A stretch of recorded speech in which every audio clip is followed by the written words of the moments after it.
And good afternoon, everybody, and welcome to the final episode of the fall semester of Big Blue Sports on WCVF 88.9 and WDVL 89.5. I'm your host, Matt Volz. The final episode of Big Blue of the fall semester, which means after today, only a semester worth of shows left to go. Thanks for tuning in this afternoon. We've got a lot to talk about today, as always, with my final episode of the semester. I will talk about my top 10 favorite sports moments of the year, which I came up with earlier today. Also talk about Fredonia sports, as always, as well as the Sabres coming off of an overtime win in Edmonton that was an eventful night up north for sure.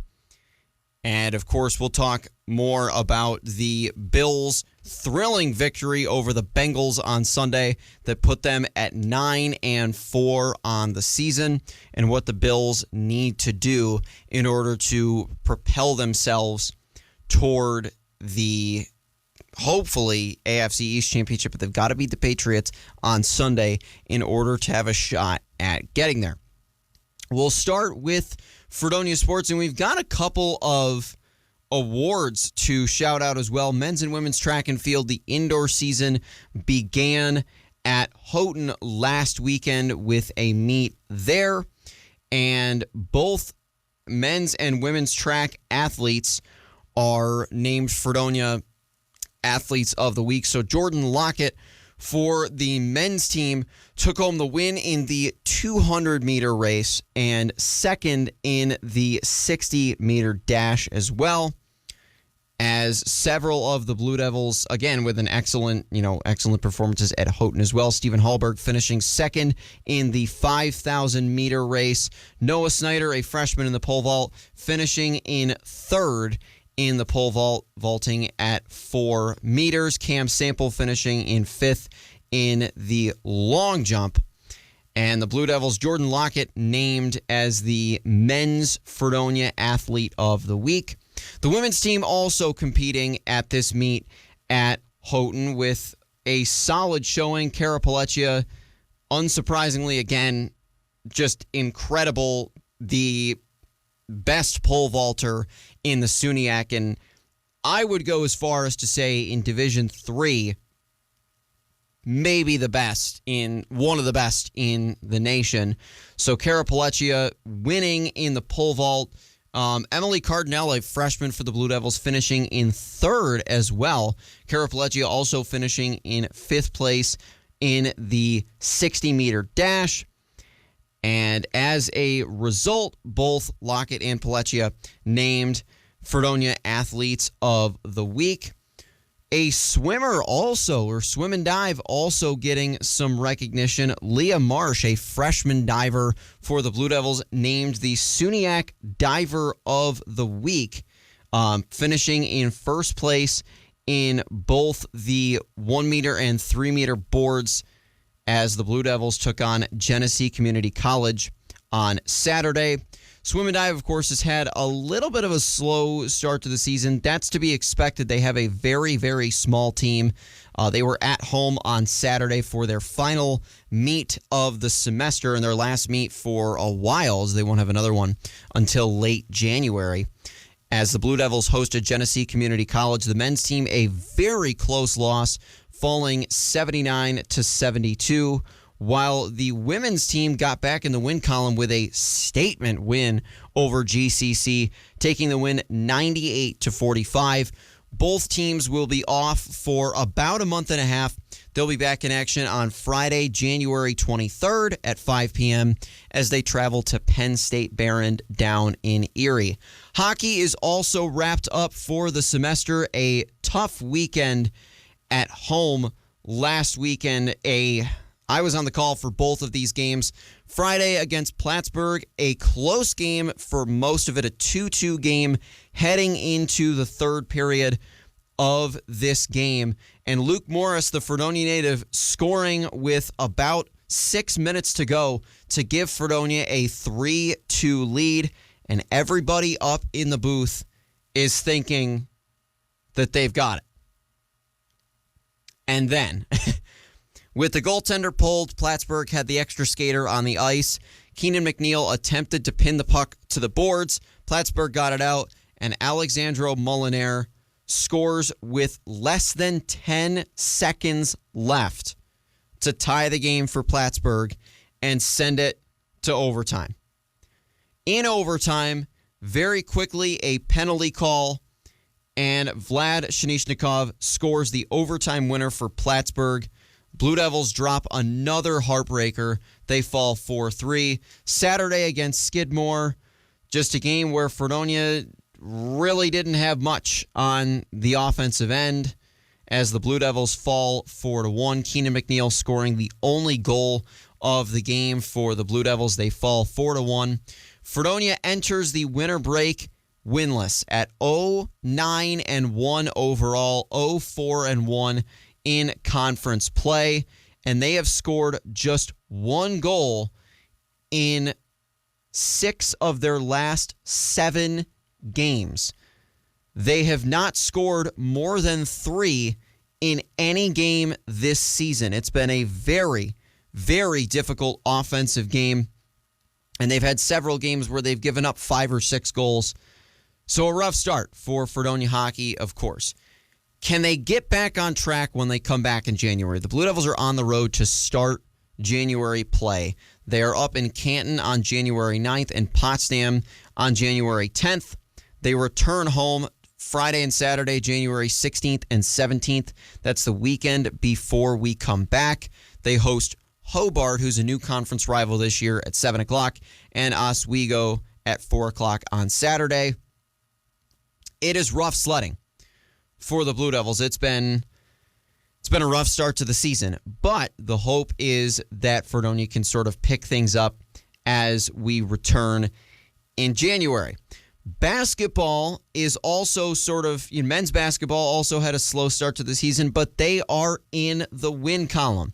After an 0-6 start, which included a 94-78 loss at Plattsburgh last Friday, Fredonia finally got in the win column with an overtime win in Potsdam on Saturday. And it didn't look like it was going to be that way early on. Fredonia trailed by 12 at halftime. They were down 37-25, but a 43-point second half for the Blue Devils propelled the game to overtime, where Fredonia would take the win over another one-win team in Potsdam. They win at 77-73 in overtime. Blue Devils are 1-6 overall and 1-1 in conference play. They are on the road for their final game until January, their final game of the 2025 calendar year. Tomorrow, a non-conference matchup at Houghton tomorrow night at 7 p.m. They return home on Saturday, January 3rd, as they host non-conference opponent Hartwick at 4 p.m. Women's basketball, on the flip side of this, has had a very solid start to their season. The Blue Devils 5-3 through their first 8 games. Last weekend, they split 2 games up at Plattsburgh and Potsdam, falling 61-51 at Plattsburgh last Friday, and then blowing out Potsdam on Saturday afternoon with a 70-48 win. The Blue Devils, a tough loss at home on Tuesday, hosting Houghton and falling 80-74 in overtime. A rough game for the Blue Devils, who dropped to 5-3. But again, I will add that Houghton was 6-0 coming into this game. They are an excellent team out of the Empire 8. So the fact that the Blue Devils got a phenomenal team like that to overtime and actually led going into the 4th, that's a pretty good sign. Fredonia with one more game until we flip the calendars over to 2026. They are at home on Saturday afternoon, hosting non-conference opponent Alfred at 2 p.m. So again, we'll see where things go. Women's basketball off to a very, very solid start. And men's basketball, a slower start to the season, but they look like they are maybe finding some traction as conference play begins. So I'm going to take a short break. When I come back, going to talk briefly about the Sabres after their overtime win in Edmonton over the Oilers the other night and their matchup tonight on the West Coast in Vancouver. A late start for the Sabres as they get started at 10 p.m. Thanks for tuning in to Big Blue Sports this afternoon on WCVF 88.9, the campus and community voice of Fredonia. And welcome back to Big Blue Sports. The Sabres are back in action tonight as they continue their West Coast road trip in Vancouver, a 10 p.m. matchup with the Canucks in their second to last game of what has not been a very good road trip. They are in Seattle at 8 p.m. on Sunday to close out their 6-game trip. It's been rough. It's been not a good road trip at all. Sabres 1-3 so far in the 4 games that they've played, with their only win coming on Tuesday night, an overtime win in Edmonton. The Sabres outplayed the Oilers for a lot of this game. They led 3-2, and of course, in typical Sabres fashion, did their best to give it away. As the Oilers, with the extra skater on the ice, Connor McDavid scores to tie the game with 1 second left on the clock. I don't think any of us should really be too surprised that the Sabres came very close to blowing it.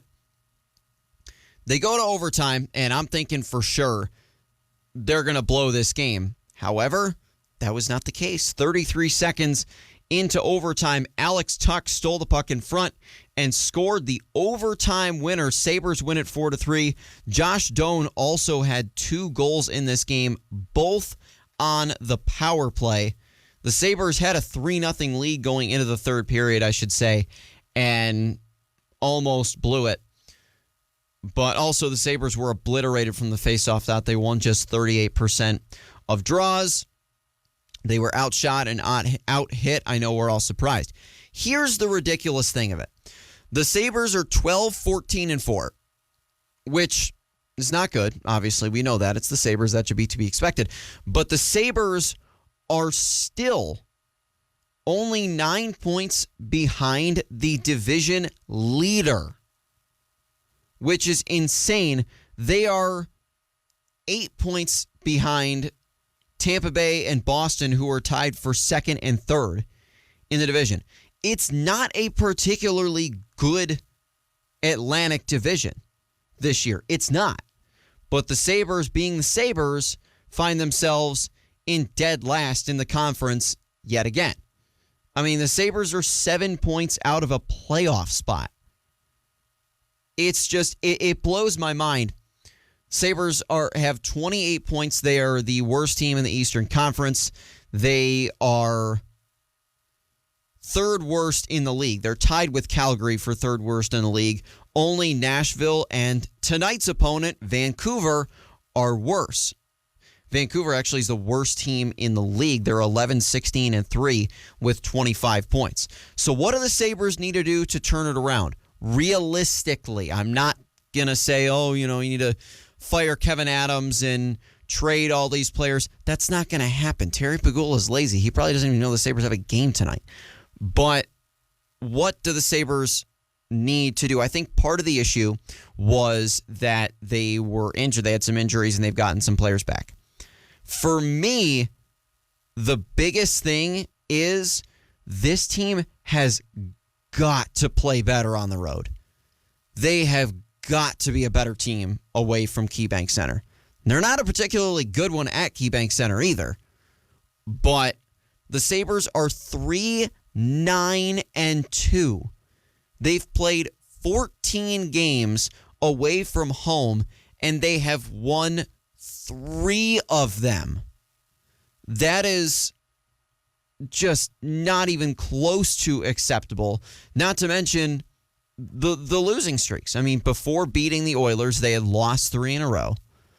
They had a stretch back at the beginning of November where they lost 5 in a row, all in regulation. I should note that all 3 losses on the road trip so far were also in regulation. So no points from that. They had a 3-game losing streak earlier in the season where, they had that overtime stretch where they lost 3 straight in overtime before finally getting back on track. And then actually the 5-game losing streak immediately followed that. The Sabres are such an inconsistent hockey team. Since that 5-game losing streak, they had back-to-back wins. They had a win in Detroit and a win at home over the Oilers. That was a Monday night before Thanksgiving. Then an embarrassing, or the week before Thanksgiving, an embarrassing 6-2 loss at home to Calgary. They follow that up with back-to-back home wins, a 9-3 beatdown of Chicago, and a 4-1 win over Carolina, which they looked very good in that game. They followed that up with back-to-back losses, a 4-2 loss in Pittsburgh and a 5-0 home shutout loss to New Jersey. That was just an ugly game. They follow that with an overtime win in Minnesota and a convincing 5-1 win at home against the Jets last Monday. They follow that up with 3 straight road losses before the overtime win in Edmonton. So it's like the Sabres, it seems like they win back-to-back games, then they lose a few. They win back-to-back games, then they lose a few. They won last night, or they won on Tuesday night. So it wouldn't surprise me if the Sabres, beat the Canucks and, it's great, we've won back-to-back, and then we lose 4 in a row. There's just no consistency with the team. And I very much question the effort of a lot of the players on the ice, but what else is new? We're pretty much just spinning the tires at this point. So hopefully something will change. To be completely honest, I'm not counting on it. My cynical opinion is that this team is really just not very good. And that's an opinion that I've kind of held for a while. It's unfortunate, but, got to be true. Going to take a short break. When I come back, I'm going to talk about the Bills, their thrilling victory over Cincinnati, what Buffalo needs to do to capture the division from the New England Patriots, and finish out the show, capping off the year with my top 10 favorite sports moments of the 2025 calendar year. So thanks for tuning in to Big Blue Sports on WCVF 88.9, the campus and community voice of Fredonia. And welcome back to Big Blue Sports on WCVF 88.9. So the Bills are 9-4 following a thrilling win over the Cincinnati Bengals in the snow, a game that was not looking like it was going to be a great one for Buffalo early on. The Bengals received the opening kickoff and immediately came right down the field, put together a 14-play drive that lasted over 8 minutes and was capped off with a 5-yard Chase Brown touchdown run. Bengals took a 7-0 lead. The Bills responded with a 26-yard Matt Prater field goal, 7-3 Cincinnati going to the second quarter. More of the same. The Bills could not get off the field on third down. The Bengals were 7 for their first 7 on third down. And this second Bengals drive was capped off with a 21-yard touchdown pass to T. Higgins, making a great catch against the rookie Max Hairston. Bengals up 14-3. So the Bills driving down the field, looking to get some sort of score to match it up. Buffalo goes for it on a 4th and 4. And Allen wires one to the end zone, which actually, in hindsight, even if this pass would have fallen incomplete, Buffalo would have gotten a fresh set of downs because Josh Allen was roughed after throwing the ball. So a flag was down, and Allen somehow laces the ball between 3 Bengals defenders and finds Khalil Shakir for an 11-yard touchdown to get the Bills in the end zone for the first time, capping off a 12-play drive. Buffalo opts to take the penalty and move the ball to the 1-yard line and go for 2. And they get the 2 as Josh Allen finds Dawson Knox, who had a big game. Bills now down by only 3. It's 14-11. But the Bengals get the ball back and cap off an 8-play, 69-yard drive with a 10-yard touchdown to Chase Brown, who scores his second touchdown of the game, 1 rushing, 1 receiving. Bengals lead the Bills 21-11 at the half, and the Bills defense just had no answers for Joe Burrow and the Cincinnati offense. But the Bills get the ball to start the second half and put together a 9-play, 75-yard drive, capped off by an Allen 5-yard touchdown pass to Dalton Kincaid. Bills pulled back within 3. It's 21-18. The Bills finally get some stops, but offensively are not able to convert. Early in the fourth quarter, Burrow finds Mike Gesicki, the tight end, for a 12-yard touchdown. You might recognize that name, Gesicki, the former Miami Dolphin.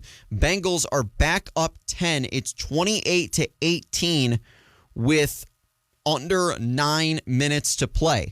But the Bills, they make quick work of it. Josh Allen takes off for a 40-yard touchdown with 7.5 minutes to go. It's the longest rushing touchdown by a Buffalo Bills quarterback in the regular season ever. You remember Allen had that touchdown run in the playoffs against the Steelers that I think was a 56-yarder. That's the longest ever. This one was the longest in the regular season. So immediately, the Bills are back within 3. The Bengals get the ball, and then the fun business happens. On the 4th play of the Bengals drive, Joe Burrow trying to set up they were trying to get Jamar Chase out into the flat. Christian Benford reads it beautifully, and as Burrow tries to throw it over Benford's head, Benford leaps in the air and picks off the pass and runs it back 63 yards for a pick 6. It was Benford's 3rd takeaway in the last 2 games, and his second touchdown is, of course, you might remember last week in Pittsburgh against the Steelers, Benford on the first play of the second half returned a fumble for a touchdown and then also had an interception in the second half of that game. He has a pick 6 against Cincinnati. The Bills take their first lead of the game. They lead it now 32-28. And it didn't take long for Buffalo to get the ball back either. On the very first play of the Bengals' next drive, Joe Burrow's next pass attempt is deflected by Jordan Phillips and intercepted by A.J. Epinesa. Now the Bengals' offense that looked so unstoppable has turned it over twice. Burrow 2 interceptions on back-to-back pass attempts, and the Bills make the Bengals pay. 4th and goal from the 3-yard line. Buffalo elects to go for it, which I will admit, I was kind of saying that they should kick the field goal to go up by 7. Instead, they go for it, and Josh Allen finds another tight end, the rookie 5th-round pick, Jackson Hawes, who has been such an excellent run blocker and a really good depth tight end. Hawes catches a 3-yard touchdown. The Bills lead by 11. It's 39-28 with just over 3 minutes to go. The Bengals get the ball back and make very quick work in less than a minute.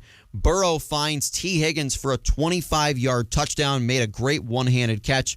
The Bengals go for 2 to try to make it a 3-point game. They don't get it. It's 39-34. The Bengals kick it away to Buffalo, and the Bills are able to get a few first downs, run out the clock for a thrilling 39-34 win in the snow. The Bills improve to 9-4 on the season. They are 6-1 at home. The Bengals drop to 4-9 and see their playoff hopes, for the most part, slip away. They're still not technically officially eliminated, but the Bengals are pretty much in trouble. So where do the Bills go from here? They are 9-4. They've got the biggest game of the season on Sunday, going to New England to face the 11-2 Patriots.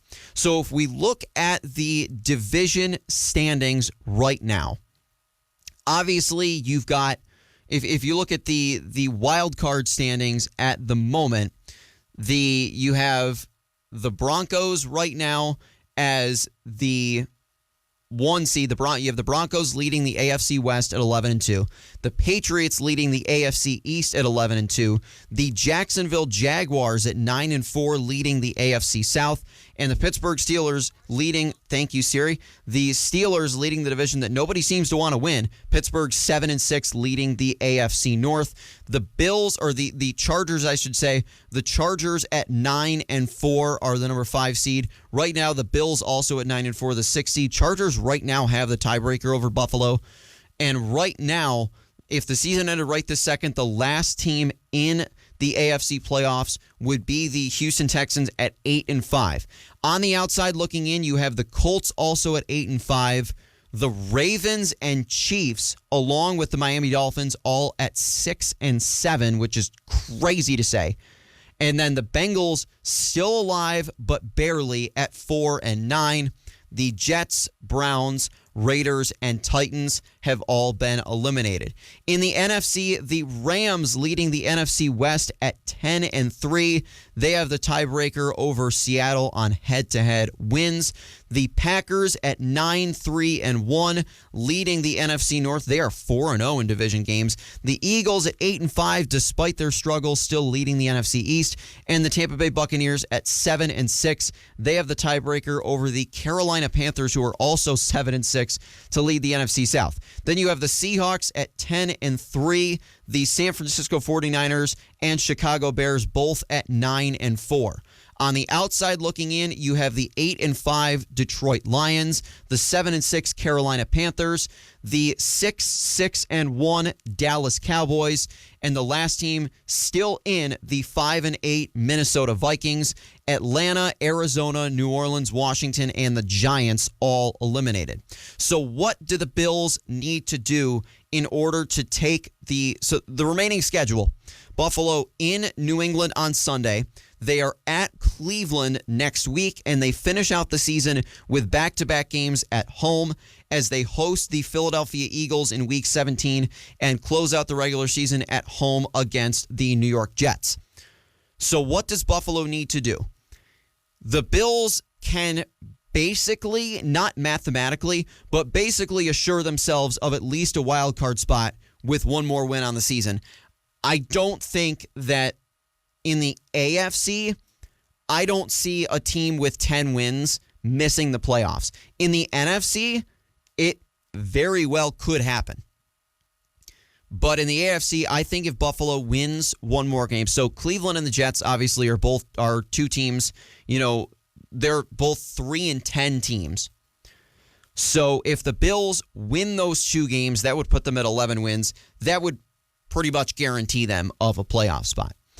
But for the division, the Patriots would clinch the AFC East with a win over the Bills on Sunday. However, if Buffalo beats New England, then things get interesting. The Patriots would drop to 11-3. The Bills would go up to 10-4. The problem being, though, the Patriots would still have the tiebreaker based on their division record. The Patriots 3-0 in the division. The Bills 2-2. Even with a Buffalo win, Buffalo would be 3-2. New England would still be 3-1. The Patriots have two more division games left to be played. So the Patriots' remaining schedule, after being home against Buffalo on Sunday, the Patriots are at Baltimore, at the Jets, and they finish the season home against Miami. So, what do the Bills need to have happen? First of all, Buffalo needs to obviously beat New England. That would put the Patriots at 11-3, Bills at 10-4. If the Bills win out, in this case, this is if Buffalo beats New England on Sunday. If the Bills win out and the Patriots lose to either the Jets or the Dolphins, they can win the other game. If, let's say, the Patriots somehow lose to the Jets, but let's say they still beat the Ravens in Week 16 and they still beat the Dolphins to close out the season, that would put both Buffalo and New England at 13-4 on the year. And in that case, Buffalo would have the tiebreaker. However, the Bills have to win on Sunday, and New England's other loss has to come against either Miami or the Jets. Now, obviously, if New England loses a couple and the Bills win out, that's great, even better for Buffalo. But the tiebreaker is division record, so the Bills, it doesn't necessarily help Buffalo if, let's say, the Bills beat the Patriots, and then let's say next week the Bills beat the Browns and New England loses to Baltimore. That would put both teams at 11-4. New England would still have the tiebreaker, though, based on their division record. So the Bills need New England to lose one of their remaining 2 divisional games. The Patriots-Ravens game is, you're kind of looking at that where it would be nice if New England lost, but Buffalo could still win the division even if the Patriots won that game. The Bills just have to take care of business. Obviously, they've got to win on Sunday. They've got to win, and really they've got to beat the Jets in Week 18. Those are the 2 most important. Cleveland and Philadelphia are also big games, but those 2 games are of the utmost importance as the Bills try to chase down New England to see if they can win their 6th straight division title. And again, with a loss on Sunday, that entire scenario goes completely out the window because New England would clinch the AFC East with a win on Sunday. So the Bills have to take care of business. They've got to go to Foxborough and get the win. If the Bills had beaten New England in Week 5 when the Patriots came to Buffalo, we'd be looking at a totally different story because the Bills would be just out of the top spot. And I will say this, record-wise, not taking tiebreakers into account, but record-wise, if the Bills beat the Patriots and the Broncos lose to the Packers, the Bills would be 1 game back of the number 1 seed. The 1 seed is still possible for Buffalo. They just need Denver to lose a few games. Again, is it probable? No, not really. Is it possible? Yes. So we'll see what happens with the Bills as the year comes to a close. I personally am of the mindset that the Bills will win out. I think that the Bills are a lethal team in December, and we've seen this story before, too. You know, go back to 2021. The Bills were 7-6. They had had an up-and-down season. The Mac Jones-led Patriots were the favorites to take the division away. The Bills went to Foxborough in December and beat the Patriots, and it flipped the entire season on its head. Buffalo ends up winning that division, and then the 2 teams match up in the wild card round, and Buffalo absolutely blows the doors off of New England in that game. Go back to 2023. The Bills were 6-6. The Dolphins were 9-3. Everybody was thinking Miami's going to take the division. Buffalo's out. Miami stumbled. Buffalo got red hot. They went into Miami in Week 18. Winner takes the division, and the Bills came away with the win in that game. It could be, I'm not saying it's going to be, but it could be the same case here. The Bills sort of chasing down New England. If the Patriots stumble against either of those 2 divisional opponents, then things get really, really interesting. And I tell you what, if the Bills beat New England, and if New England goes to Baltimore next week and loses, and Buffalo beats the Browns, then things get really interesting. Because then for Buffalo, you're thinking, okay, if we win both of our games at home, if New England slips up in one of their last 2, we win the division. And depending on what Denver does, we could be the 1 seed. In a year where the Ravens and Chiefs might both miss the playoffs. It's there for the taking for the Bills. But they need some help. And we'll see if we get that help as the season progresses. Going to take a short break, our final break of the semester, actually. And when I come back, I'm going to list off my top 10 favorite sports moments of the 2025 calendar year. Thank you all for tuning in to Big Blue Sports on WCVF 88.9, the campus and community voice of Fredonia. Back in a few. And welcome back to Big Blue Sports here on WCVF 88.9 FM, the voice, the campus and community voice of Fredonia. As promised, I'm going to spend the last few minutes of the show talking about my favorite sports moments of the year. So I put this into a top 10, and the breakdown of it, there's a lot of Bills on there, and I only have one Sabres moment. I literally was thinking about this morning as I was putting this list together, and I was struggling to come up with literally any Sabres moment that I could put on here. I drew a blank. The best that I can come up with was my number 10 moment of the year, which was at the beginning of this season when the Sabres shut out the Florida Panthers at home. Florida, the twice defending Stanley Cup champions, coming into KeyBank Center, the Sabres had a really bad start to the season and a 3-0 win for Buffalo. They silenced the offense of the twice defending Stanley Cup champions, and I think it reignited some hope in the building. It was loud. The fans were really into it. It was great. That's literally all I have about the Sabres on this entire top 10 list. Number 9 is something that is more personal for me, and it was, kick it back to March. That was watching my Auburn Tigers go on a run to the Final Four. So for any regular listeners of Big Blue will know that I am a huge Auburn Tigers fan. They have been my favorite college football team since I was about 9 or 10 years old. And I love the university as a whole, and so I, of course, root for their basketball team as well. In 2019, their basketball team made an incredible run to the Final Four, and they were robbed by Virginia in that Final Four game. Since then, it's been some deep tournament runs, some early exits. In the 2024 tournament, they were a number 4 seed and were upset by Yale in the first round. That badly hurt. But last year, the Tigers made a run all the way to the Final Four, and it was really cool to watch. They matched up against Florida in that Final Four game. I remember I was so excited.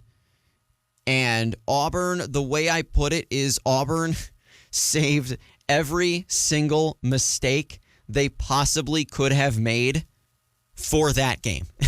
I mean, they had missed shots, fouled, they turned over, they weren't getting rebounds, and Auburn ultimately lost to the eventual national champion Florida Gators in the Final Four. So it was a tough loss, but a really fun Final Four run to watch. Number 8 is the most recent moment on this list, and it's something that just happened on Sunday. Christian Benford's 63-yard pick six against Joe Burrow and the Bengals. This was a game on Sunday where the Bills, especially in the first half, it did not look like it was going to go well. The Bills defense could not stop the Bengals offense. They couldn't. Cincinnati had put 28 points on the board midway through the third quarter, and you're thinking, oh, God, it's going to be ugly. It was reminding me of the playoff game between the Bengals and Bills a few years ago where the Bengals just came in and completely stampeded the Bills. But then Christian Benford picks off a pass and runs it back 63 yards for a touchdown and completely flips the game on its head. It was amazing. It was incredible and an unbelievable moment. Number 7 is one that actually did not feature one of my favorite teams, but it was a good enough moment that I thought to include it. Game 7 of the World Series was one of the greatest sporting events I've ever watched in my life. It was one of the best games I have ever seen. And I wasn't a fan of the outcome with the Dodgers beating the Blue Jays, but that game was incredible. I rank it up there with some of the other most memorable World Series games of all time. Think about, 2016 Game 7, the Cubs finally ending their drought. 2011 Game 6 with David Freese saving the Cardinals season not once but twice, and Lance Berkman doing it once as well. You know, you go back to 1991, the Twins walk-off, we'll see you tomorrow night, Reggie Jackson's 3-home run game. I think this was as good of a game, if not better, than a lot of those iconic games. Kirk Gibson in 88 hitting the walk-off home run in Game 1 for the Dodgers as well. It was an absolutely incredible, incredible game. Number 6 was my favorite hate watch of the year. So the concept of hate watching, of course, is when you as a fan are watching a game that your biggest rival is playing and you root for him to lose, and it was awesome. Watching the Chiefs get crushed in the Super Bowl was absolutely therapeutic. 2 weeks after the Bills had suffered a heartbreaking loss to Kansas City in the AFC Championship game, watching the Chiefs just get absolutely obliterated by the Eagles in the Super Bowl was unbelievably therapeutic. It was amazing. Number 5, speaking of the Chiefs, was the Bills getting revenge on Kansas City in the regular season. A game that Buffalo was the better team pretty much throughout. I mean, it wasn't really a back and forth. Buffalo was in command for a lot of that game and getting revenge over Kansas City. Number 4 was the earliest event of the year. Go all the way back to the beginning of January, the World Junior Championships, Team USA against Team Finland in overtime, the gold medal game. Teddy Stiga with a breakaway goal to win it in OT. Team USA wins the gold. Top 3 now. Number 3, the first game of the regular season for the Bills this year. That wild game against the Ravens where the Bills trailed by 15 with under 3 minutes to play and somehow came back and won the game in regulation. An unbelievable game that had me convinced the Bills were going to the Super Bowl. I'm still not convinced that they're not. Speaking of the Ravens, number 2, the Bills playoff win over the Ravens last season, an incredible back and forth. Bills defense had 3 takeaways, and of course the Mark Andrews drop on the 2-point conversion attempt, and the Bills holding on for the win to go to the AFC Championship. My dad and I did snow angels after the game, and my dog got so excited that we were outside on the porch doing snow angels that he ran clear through our screen back door. And number 1, there was only one championship winning moment for one of my favorite teams this year. It was a game that I missed because I was at my cousin's wedding, but the Buffalo Bandits securing their 3rd straight NLL Cup with a Game 3 win over the Saskatchewan Rush in Buffalo. The Bandits going for a 4-peat this year. My number 1 sports moment of the year, absolutely celebrating a 3rd straight NLL Cup as a Bandits fan. It was a lot of fun. And the hope is that maybe in May or June, we'll be celebrating a 4th straight championship. Well, that will do it for this semester of Big Blue Sports. I want to thank everybody for tuning into the show all semester long. Just one more semester to go. Be sure to come back in January. I am honestly not sure of the time, but that will be posted. You can find that on FredoniaRadio.com. Very excited for one last semester of this show and of being involved at Fredonia Radio Systems. From the bottom of my heart, thank you all for tuning in to this show, and have a wonderful, wonderful holiday break.